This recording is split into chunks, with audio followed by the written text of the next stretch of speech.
Bien, mis hermanos, buenos días a todos. Que el Señor los bendiga. Yo recuerdo cuando era un adolescente, 12, 13 años, hace algún tiempito, que estaba muy de moda las navajas suizas. Ustedes recordarán unas pequeñas navajas que tenían varias herramientas, varios implementos adentro. Traían destornillador, traían palillos de dientes, traían corta uña, lima, en fin. Servían para muchas cosas. Y tener una navaja suiza era una razón de suprema felicidad en mi tiempo. Si tenías una navaja suiza, te sentías un poquito más cerca, tal vez, de ser un héroe, ¿no? De ser un MacGyver, de ser un héroe de misión imposible, qué sé yo. Una sola herramienta con muchos propósitos, para muchos usos. En el pasaje que vamos a ver hoy, vamos a ver a Booz dándole a Ruth un regalo especial. 6 medidas de cebada. Y ese regalo de las 6 medidas de cebada tiene más de un propósito en esta parte de la historia. No solo se lo dio para protegerla, ya veremos cómo la protege, se lo da también como un sello, como una señal de que él va a completar la redención y le va a brindar descanso a Ruth. Pero también esas mismas 6 medidas de cebada eran un mensaje a Noemí de que ella no seguiría vacía, de que ella sería llena. Esas 6 medidas de cebada eran, esa sola señal, esas solas 6 medidas eran un mensaje, muchos mensajes para Ruth y para Noemí. Voy a leer nuevamente Ruth 3, versos 14 al 18. Ella, hablando de Ruth, se acostó a sus pies hasta la mañana y se levantó antes que una persona pudiera reconocer a otra. Y él dijo, que no se sepa que ha venido mujer a la era. Luego Booz le dijo, dame el manto que tienes puesto y sujétalo. Ella lo sujetó y él midió 6 porciones de cebada y se las puso encima. Entonces ella entró en la ciudad. Cuando llegó a donde estaba su suegra, ésta le preguntó, ¿cómo te fue, hija mía? Y Ruth le contó todo lo que Booz había hecho por ella. Y añadió, me dio estas 6 porciones de cebada, pues dijo, no vayas a tu suegra con las manos vacías. Entonces Noemí dijo, espera, hija mía, hasta que sepas cómo se resolverá el asunto, porque este hombre no descansará hasta que lo haya arreglado hoy mismo. Nuestra enseñanza se va a llamar sellado en la gracia, la identidad y la protección del Redentor. Sellado en la gracia, la identidad y la protección del Redentor. Y va a tener 3 puntos. El primero, la protección de la redención. El segundo, la plenitud de la redención. Y el tercero, la nueva identidad de la redimida. La protección, la plenitud y la nueva identidad de la redimida. ¿Qué sucedía? Luego de la conversación de la era del granero entre Ruth y Booz, se levantan siendo aún de madrugada. Ruth se dispone a regresar a casa antes de que hubiese suficiente luz, antes de que las personas se pudieran reconocer unos a otras, dice el pasaje. Entonces, Booz preparó un regalo para Ruth y para Noemí. El regalo eran las 6 medidas de cebada. No tenemos certeza de cuánto podían pesar esas 6 medidas. En el capítulo 2 recuerden que se da la medida exacta de cuánto le da Booz a Ruth.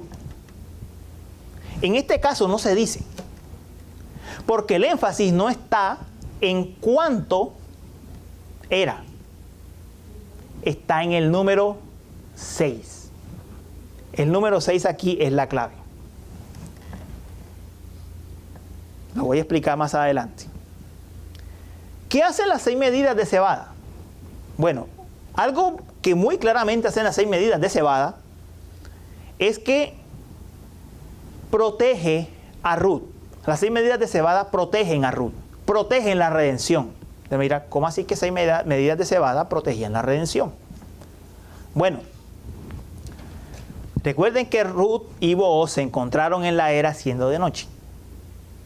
Y si alguien veía a Ruth regresar sola a la casa, vestida como novia, con el manto puesto, se iban a levantar sospechas. Entonces, ¿para qué coloca Booz las 6 medidas de cebada en Ruth?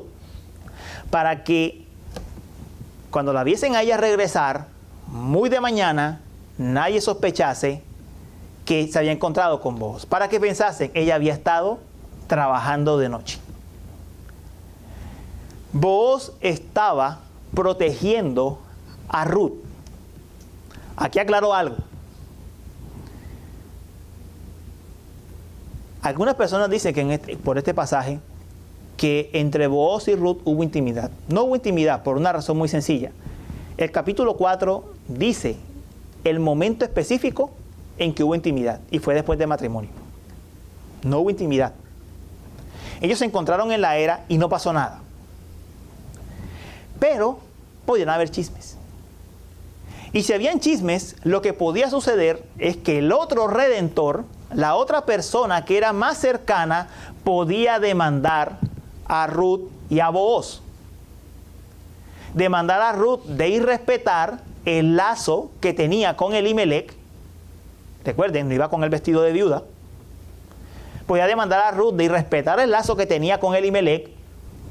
Y a Booz también podía ser demandado. La redención corría peligro. Booz entonces coloca la carga sobre Ruth para que Ruth tenga una razón para llegar temprano a la casa. Está protegiendo la redención. Y Booz, de una manera muy sabia, utiliza el mismo traje, el manto de hecho, para colocar las 6 medidas de cebada allí. Un manto de esos era un manto casi como un manto nupcial, iba de la cabeza y bajaba por todo el cuerpo. Un manto de esos era más que sospechoso para Ruth. Entonces lo que él hizo fue utilizar el mismo manto para colocar las 6 medidas de cebada, de manera que viesen, ese manto lo está utilizando para llevar la carga. Todo lo que está haciendo Booz es proteger la redención de Ruth. Con eso, ella regresó a la casa y no levantó sospechas. Lo otro que ocurrió es lo que significaba la carga de cebada para Noemí. Cuando ella llega a la casa y le muestra a Noemí la carga de 6 medidas de cebada, le dice que Booz le dio una razón para esas medidas. ¿Cuál fue? Verso 17.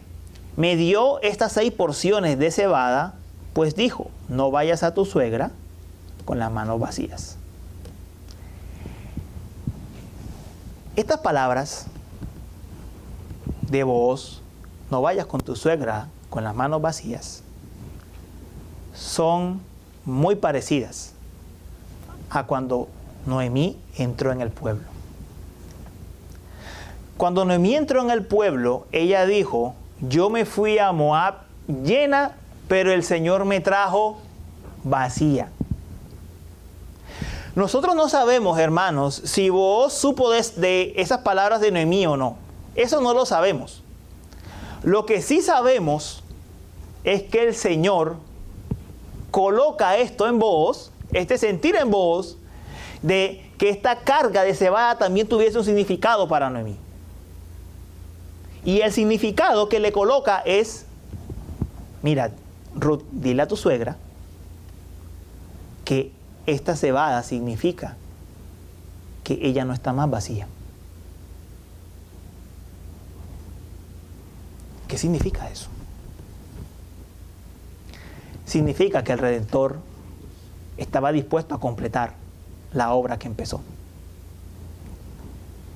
Significa, de hecho, como termina el pasaje en Ruth, como termina el capítulo 3, como la misma Noemí dijo: espera, hija mía, hasta que sepas cómo se resolverá el asunto, porque este hombre no descansará hasta que lo haya arreglado hoy mismo. Las 6 medidas de cebada significaban protección para la redención de Ruth y significaban que el Señor iba a proveer redención para Noemí. Ese era el significado.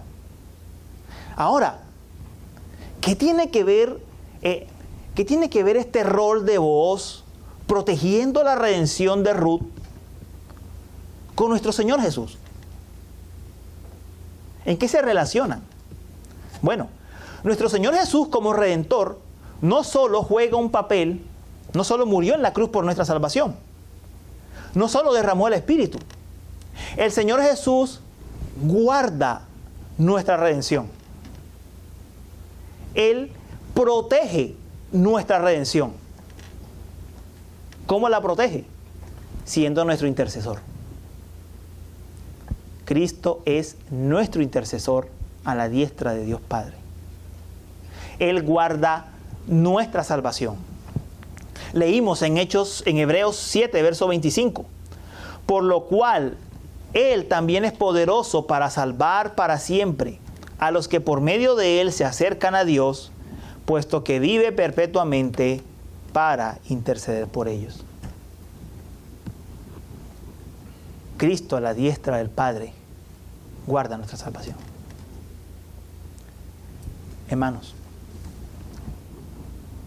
yo quiero que hagamos una comparación entre cómo se sentía el israelita antes de la venida de Jesús y lo que nosotros los creyentes deberíamos experimentar en las manos de Cristo. El pasaje de Hebreos que leímos nos muestra que en Israel se levantaba un sumo sacerdote, moría, venía otro, moría, venía otro, moría, tenía que hacer sacrificios por sus pecados, porque él también era pecador, antes de poder sacrificar y interceder por el pueblo.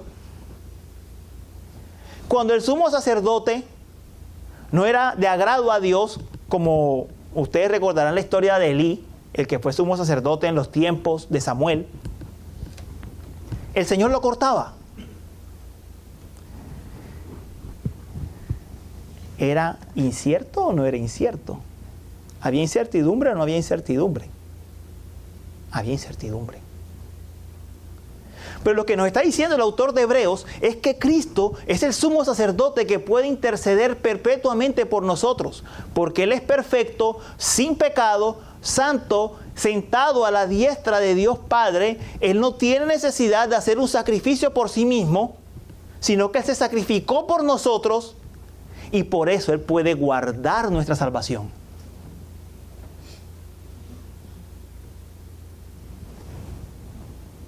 Booz le puso la carga a Ruth y vaya a ver si alguien creía que Ruth estaba simplemente trabajando, ¿no? Que no se había encontrado con el Redentor.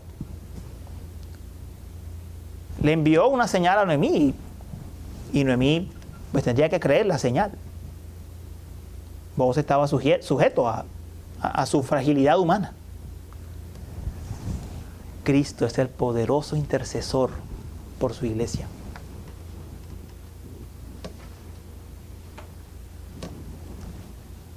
Mis hermanos, su redención está protegida en Cristo.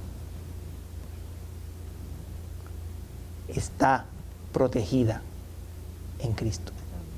Como dice Colosenses capítulo 3, versículo 4, nuestras vidas están escondidas con Cristo en Dios. Nuestra redención es segura en Cristo Jesús. Pero si la parte o el oficio sacerdotal de Cristo no fuera poco, recuerde que Cristo es Rey. Y como Rey que es Cristo, Él reina sobre todas las cosas. Él gobierna sobre todas las cosas. Él gobierna sobre toda la creación.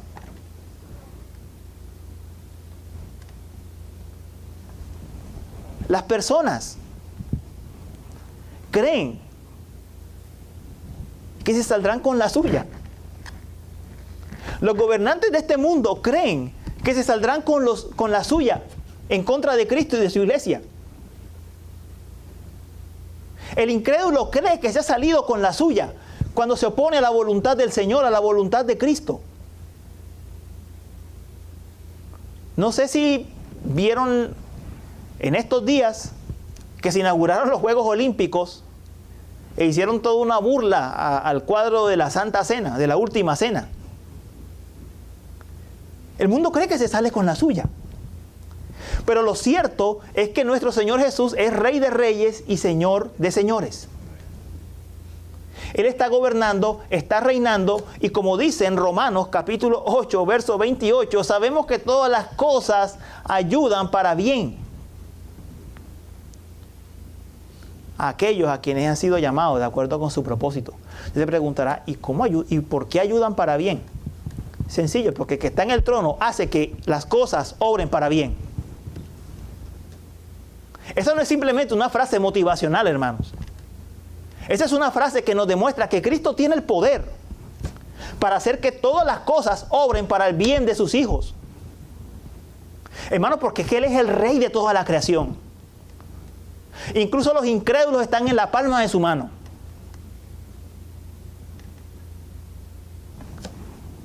Por eso, su redención está protegida en Cristo.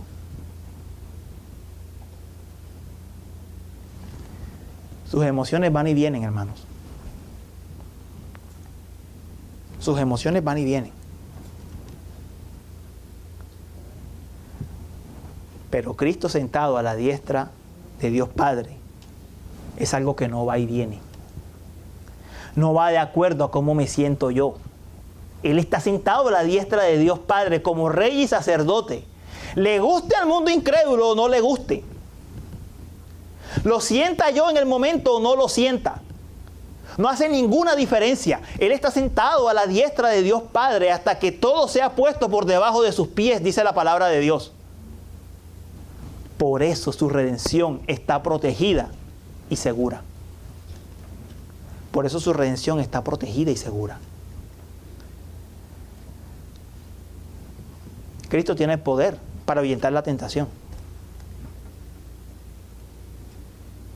Y usted dice, no puedo pelear con este pecado. Hermano, no está creyendo que Cristo está sentado a la diestra de Dios Padre.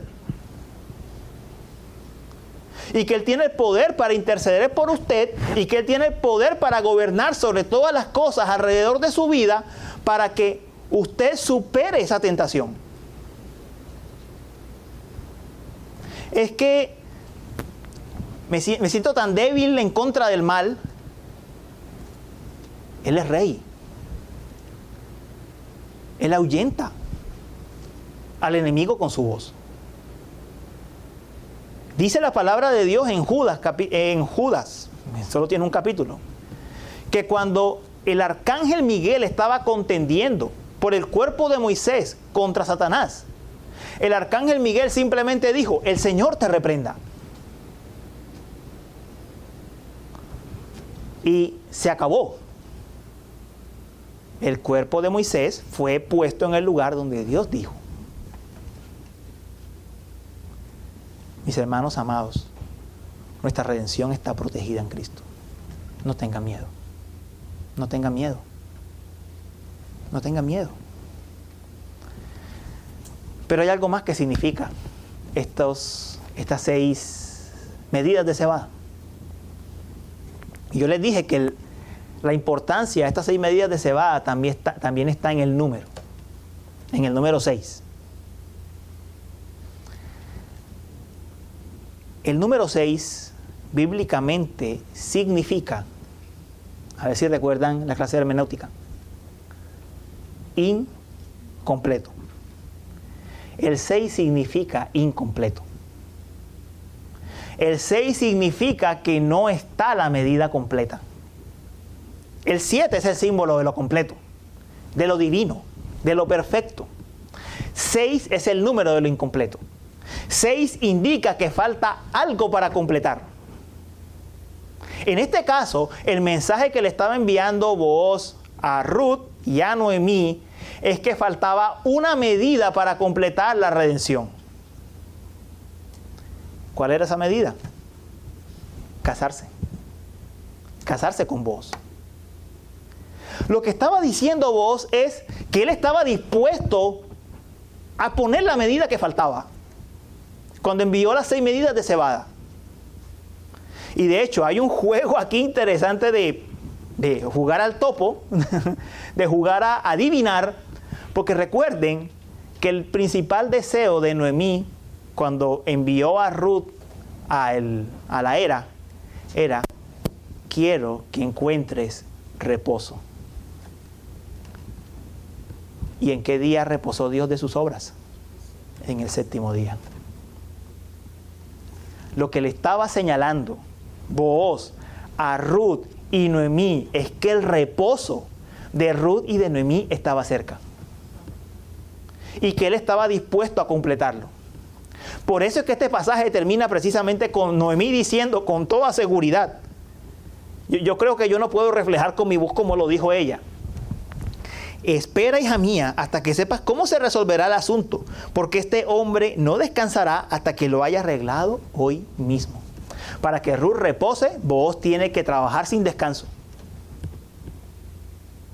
Para que la redención sea completada. Para que Ruth pueda reposar en la tierra prometida con todas las bendiciones de la redención. En el caso nuestro, hay una gran diferencia. Y es que Cristo nos ha dado el reposo a los que creemos en Él. Cristo nos ha dado el reposo a los que creemos en Él. Pero aún queda un reposo por venir. Dice Hebreos 4, versos 9 al 10. Queda por tanto un reposo sagrado para el pueblo de Dios, pues el que ha entrado en su reposo, es decir, el que ha creído en Cristo, Él mismo ha reposado de sus obras como Dios reposó de las suyas. ¿Hemos entrado en el reposo de Dios? Sí, porque la obra de redención, lo que hacía falta para que nuestro reposo fuese completado, fue hecho en la cruz del Calvario. Pero esperamos el día. Esperamos el día.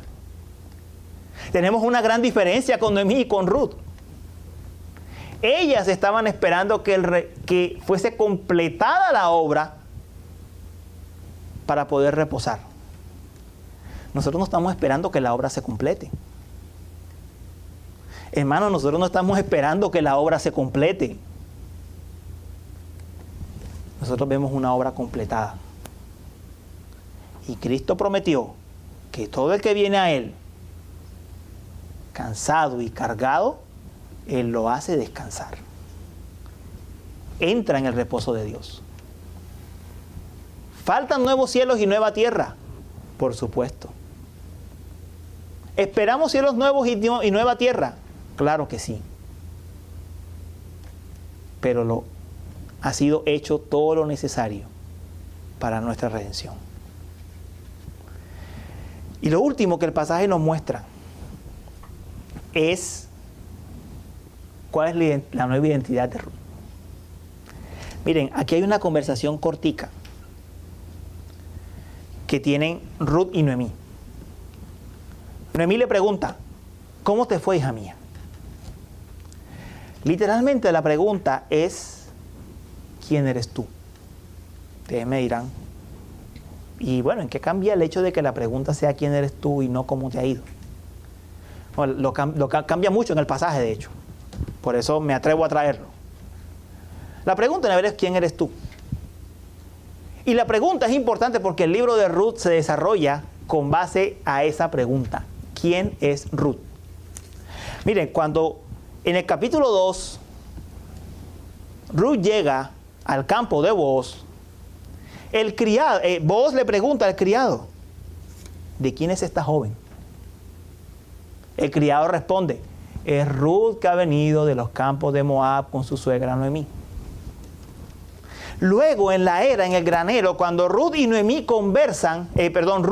conversan, Booz le pregunta, ¿quién eres? Ella se presenta, soy Ruth, tu sierva. Extiende el borde de tu manto por cuanto eres pariente cercano.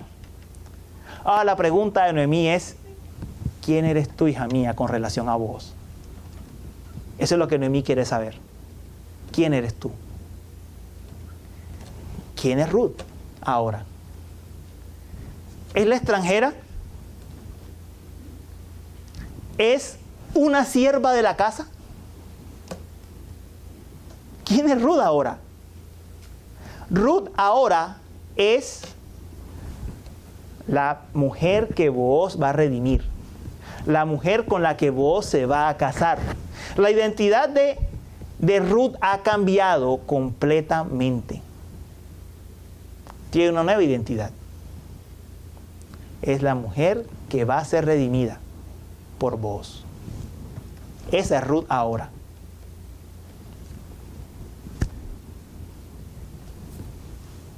Si se dan cuenta, en el libro de Ruth, la identidad de Ruth depende de su relación con el Redentor.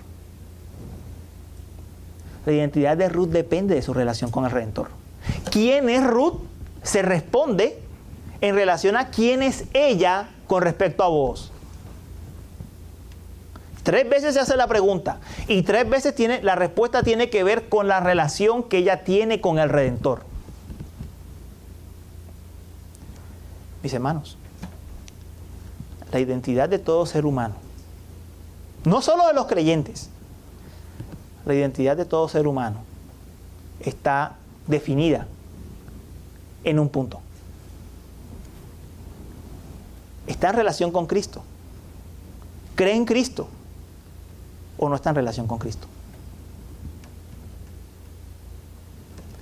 Estamos separados por lengua, por raza, por nacionalidad, por muchas cosas. Pero la identidad de los seres humanos se define básicamente en relación con Cristo, en relación con el Redentor. ¿Estás en Cristo o no estás en Cristo? Si estás en Cristo, podrás estar seguro de que tienes una relación con Dios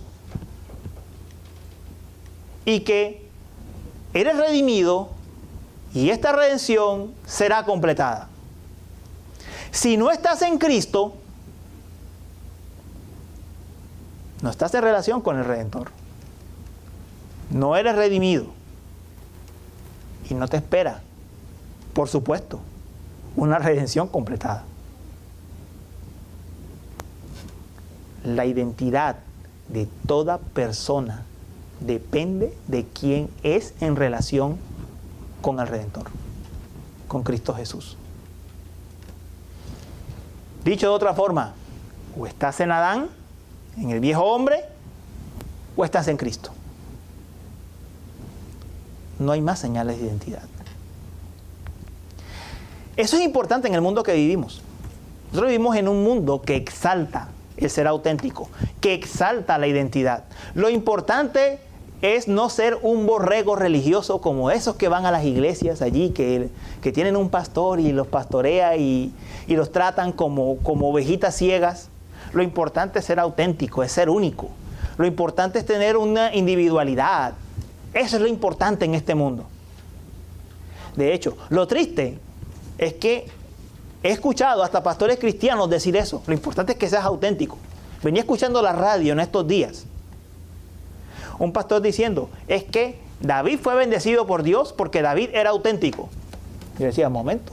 Si la Biblia lo que dice es que el corazón de David se conformaba al de Dios. Es al contrario.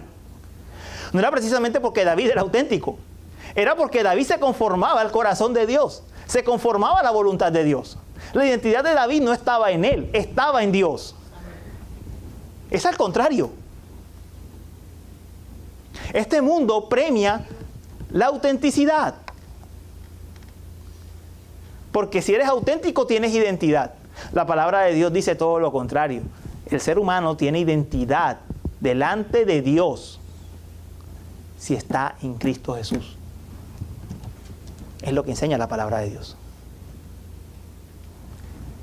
La palabra de Dios habla de nuestra identidad de muchas formas.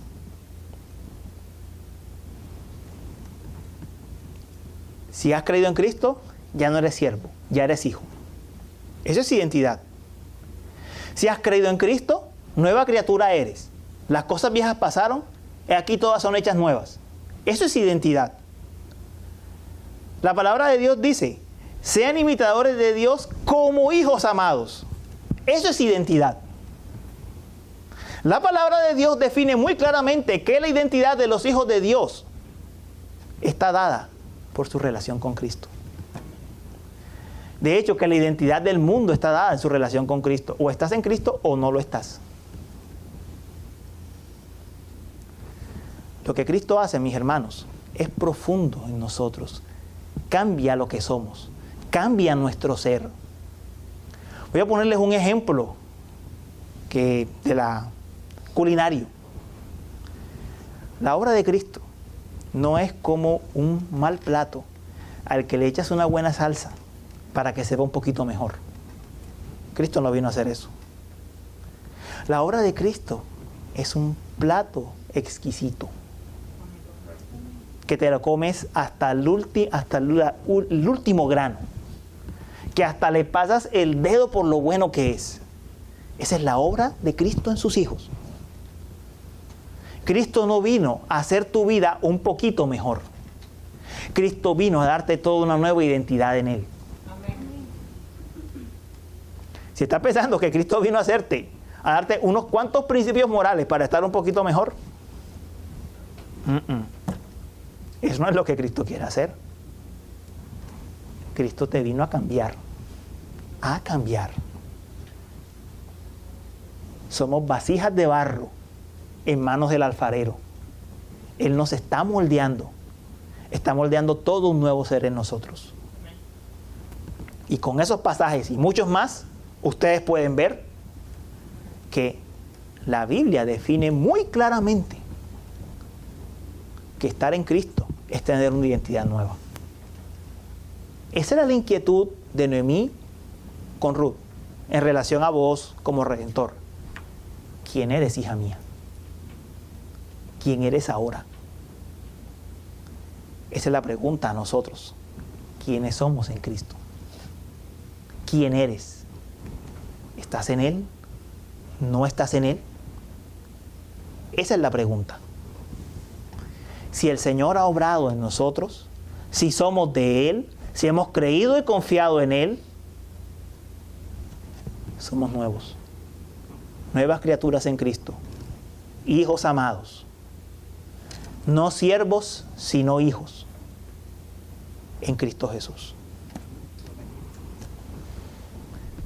Mis hermanos, recuerden entonces, tienen un poderoso Redentor que los protege. Un Redentor que les ha dado reposo. Y un Redentor que define su identidad. Vamos a orar. Señor, muchísimas gracias. Gracias porque tú has hecho todas las cosas nuevas, Señor. Tú has hecho todas las cosas nuevas para tus hijos. Señor, toma a tus hijos. Sella la palabra en ellos. Séllala incluso en mí que la he predicado. Y nuestro buen Señor, que tus hijos salgan fortalecidos para vivir y andar en este mundo durante esta semana. Te lo rogamos, Señor. Amén.